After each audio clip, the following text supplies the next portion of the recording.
성상폐하께서는 개경을 지키시기로 결정했네. 강감찬은 이번에도 현종에게 개경을 버리고 일단 피난을 가라고 서신을 보냈음에도 불구하고 현종으로부터 개경을 지키기로 했다는 답신을 받고 머릿속이 복잡해지는 것을 느꼈어요. 비록 거란과의 전쟁에 대비하기 위하여 개경성 주위로 나성을 쌓아놓기는 했지만 그 성을 지킬 만한 군사들이 별로 없었기에 현종이 개경에 남아 성을 지킨다는 건 상당히 위험한 일처럼 보였기 때문이죠. 그렇지만 과거에 현종을 끌어안고 울면서까지 몽진을 가야 한다고 주장했던 강감찬은 이번에는 현종의 주장에 수긍하면서 그렇게까지 나쁘지 않은 판단이라고 생각하고 따르기로 했던 것 같은데요. 공성전이란 것이 공격하는 자보다는 지키는 자에게 훨씬 더 유리하고 현종이 과감한 결단을 내려서 청야전술을 펼친다면 오랫동안 남진하면서 배고프고 쉬지도 못했던 거란군들이 개경 주위에 도착한 후 기력이 다해 개경성을 제대로 공격도 못할 수 있을 테니까요. 하지만 강민첨은 그건 무리라고 생각했어요. 상원수, 청야 전술이란 것을 백성들이 그리 쉽게 따르지 않을 수도 있사옵니다. 자신의 터전을 모두 불태운다는 게 백성들에게는 쉽지 않은 일이 될 것이며 성 안에 들어가서 숨어 있다가 모두 함께 죽을 수 있다는 걱정 때문에 성 밖에 남는 것을 선택하는 백성들도 다수 존재할 것이옵니다. 과거 흥화진 전투에서조차 적지 않은 백성들이 양규 장군의 말을 따르지 않고 성 밖에 있다가 인질로 잡혀서 끔찍한 죽음을 맞이하지 않았습니까? 라고 말을 하자 강감찬은 강민첨의 말을 자르며 담담하고 강단 있게 이야기를 하길, 이것은 우리 같은 일개 장군이 아닌 성상폐하께서 내리신 결정일세.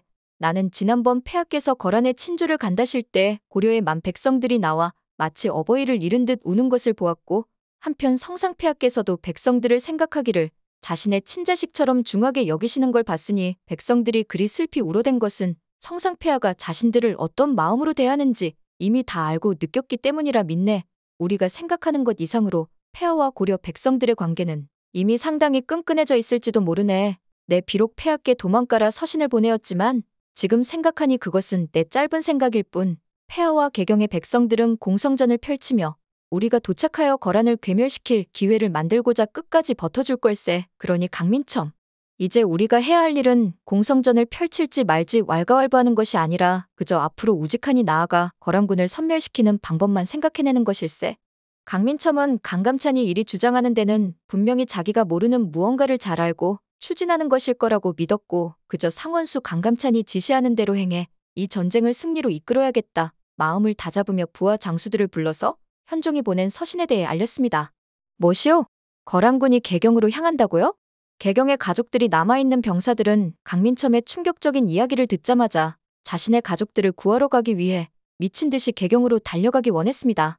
청천강 이북에 주둔하고 있던 고려 주력군 중 약 1만여 명이 자신의 가족과 현종 그리고 개경과 고려 전체를 구원하기 위하여 속눈썹이 휘날리게 달리기 시작하였고, 강감찬 또한 오로지 현종만을 생각하며 폐하! 라고 외치며 말을 몰았죠. 청천강 이북에 주둔하고 있던 주력군 모두를 이동시키기란 쉽지 않았기에 강감찬은 병마판관 김종현과 함께 약 1만여 명의 고려군을 이끌고 개경을 가는데, 김종현이 강감찬에게 의아해하며 묻기를, 상원수, 그런데 겨우 1만여 명으로 되겠습니까? 폐하와 개경성의 백성들을 구하기 위하여 정군이 모두 움직여야 하지 않을까요? 하지만 강감찬이 고개를 저으며 답하기를, 소배합이 개경을 치기로 결정했다면 분명히 빠른 속도로 진군하고 있을 걸세. 어쩌면 잠도 자지 않고 밥도 먹지 않고 겨우 물만 마시며 목을 축이고 앞으로 나아가고 있을지도 모를 일이네. 자기들이 조금이라도 속도를 늦췄다간 우리의 공격으로 후방에 큰 타격을 입는다는 걸 누구보다도 잘 알고 있을 테니 말일세. 또한 만약 이번에도 성상폐하께서 몽진을 떠나실 거라 예상을 하였다면 몽진을 떠날 시간조차 주지 않고자 미친 듯이 달릴 게 틀림없네. 과거 개경을 점령하고 나서도 성상폐하를 잡지 못한 이유로 퇴각할 수밖에 없었던 전적이 있으니 말일세. 그렇기에 이 전투는 당분간 대회전이 아닌 두 국가 간의 속도전으로 바뀌었고 우리 또한 빠르게 움직여야만 하네. 김종현, 그대는 내가 겨우 1만의 병사로 20만의 병사를 치고자 한다고 걱정하지만 이번 전투는 병사의 수가 중요한 게 아니라 누가 더 빨리 도착하느냐가 중요해진 게지. 우리는 거란군이 개경성 근처에 도착해 완벽히 정비를 갖추기 전에 반드시 도착하여 그들을 공격하는 걸 목표로 삼아야 하네. 강감찬은 자신이 20만의 대군이 아닌 1만의 대군만을 이끌고 현종을 구하러 개경에 가는 이유를 소상히 밝히었고, 이미 소배합이 하려는 수를 모두 다 잃고 그보다 한 발 앞서 움직이는 강감찬을 보며 김종현은 혀를 내두를 수밖에 없었어요. 한편 자주 내구산 전투와 마탄 전투에서 심각하게 패했음에도 불구하고 이를 신경 쓰지 않고 개경을 향해서 속도전을 내는 소배압을 보면서 거란 내부에서는 불만이 터져나왔습니다. 한 거란의 병사가 화를 내며 말을 하기를 지금 후방의 병사들이 모두 죽어나간다오. 고려군이 후방의 병사들을 공격하는데도 도통은 지원군을 보내지 않고 있다 하지 않소. 마탄 전투에 참여한 거란군 10,000명 모두 목이 잘려 끔찍한 죽음을 맞게 되었다는데도 도통은 눈 하나 깜짝하지 않으니 속도전을 위해 우리 병사들을 제물로 바쳐 황천길에 보낸 것과 다름없지 않소? 거란의 병사들은 소배압이 속도전을 위해 쫓아오는 고려군들에게 죽임을 당하는 병사들을 그저 버려두고 진격만 하는 것에 대해서 상당한 불만을 가질 수밖에 없었습니다. 고려의 국왕 현종이 한 명의 백성이라도 더 지켜내기 위하여 모두 성 안으로 데리고 가서 그들과 함께 눈물을 흘리며 전쟁을 준비하며 똘똘 뭉치는 모습과는 정반대의 상황이었죠. 거란군들은 자신들의 목숨을 사소하게 여기고 고려군에게 내어줄 재물 정도로만 생각하는 소배압에게 충성을 바치기가 어려웠어요. 소배압은 그렇게 거란군의 사기가 점점 꺾여나가고 있다는 것도 눈치채지 못한 채 멍청하게도 진군만을 계속하였고 개경 근처에 도착하자 움막을 친 채 하루 정도 군사들을 쉬게 하였습니다. 그동안 밥도 못 먹고 잠도 한숨 못 자고 미친 듯이 앞만 보며 진격한 거란군들은 간신히 잠을 청하기는 하였지만 준비해온 식량이 모두 떨어져서 허기에 시달렸어야만 했죠. 이는 강감찬이 보낸 부대의 공격을 막아내느라 거란군이 12월 10일 압록강에 도하한 이후 개경 인근까지 도착하는 데에 무려 23일이나 걸렸기 때문인데요. 병자 호란시 청태종이 이끄는 청나라 주력군은 1636년 12월 10일 압록강에 도하하여 12월 25일 개성을 지나 12월 29일 남한산성에 도착한 것에 비하면 꽤 느린 진군이었어요. 보통 남진을 할 때면 후미의 공격을 받지 않고 교전 없이 무혈로 진격하는 것과는 달리 소배압이 이끌던 거란군은 추격하는 고려군과 계속되는 교전을 벌일 수밖에 없었고 빠른 속도를 내기 위해 상대적으로 험한 길을 선택해서 이동을 하였기 때문에 다소 느린 속도일 수밖에 없던 것인데요. 그렇기 때문에 준비한 식량이 모두 떨어졌고 이날 밤 거란군들은 줄인 배를 움켜쥐고 간신히 잠을 청할 수밖에 없었습니다. 원래 전투에 임할 때면 속도를 내기 위해 식량을 넉넉히 준비해오지 않고 인근 백성들을 약탈하여 식량을 준비하던 거란군들은 이번 전투에서도 개경에 도착해 식량을 보급할 계획을 갖고 있었는데 이미 고려의 백성들은 식량이 될 만한 모든 것들을 없애버리고 난 뒤였기에 뒤늦게 이를 알게 된 거란군들은 미치고 팔짝 뛰 노릇이 될 게 확실하였죠. 소배압 또한 마음 같아서는 배가 고프든 말든 한 달, 두 달 개경에 계속 머무르면서 전투를 치르고 싶기는 하겠지만 목구멍이 포도청이라고 하루 이틀만 굶어도 군사들의 사기가 떨어질 것이 확실하기에 이들은 질 수밖에 없는 싸움을 이미 시작한 것과 다름없었습니다. 이것도 모르는 바보 같은 소배압은 이번 싸움은 강감찬 너가 졌다면서 희죽거리고 있는 형국이었으니 이런 자를 믿고 10만 대군을 맡긴 야율융선은 추후 자신의 바보 같은 선택을 후회하며 땅을 치고 후회하게 되고야 맙니다.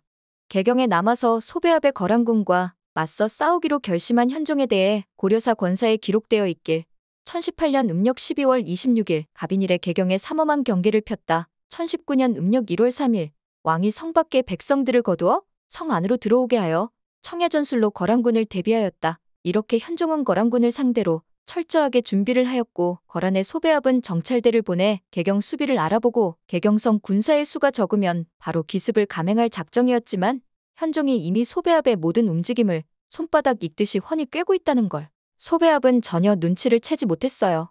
이때 현종에 대해 고려사에서는 소배압이 보낸 야유로덕이 서신을 가지고 통덕문에 이르러 군대를 돌리겠다고 아뢰었다. 몰래 정찰 기병 300여 명을 보내어 금교역 지금의 황해도 금천군에 이르렀는데 우리가 보낸 군사 100명이 밤을 틈타서 엄습하여 죽였다라고 기록되어 있어요. 소배압이 정찰병을 보낼 걸 예상했던 현종은 응양군과 용호군의 가장 정예부대를 선발해 정찰병이 오면 죽이라고 지시를 내렸고 고려의 군사들이 자신들을 죽이러 올 거라 조금도 예상하지 못했던 거란의 정찰병들은 너무 놀라 도망치면서 소리치기를 고려군의 정예병이 나타났다. 모두 당장 퇴각하라.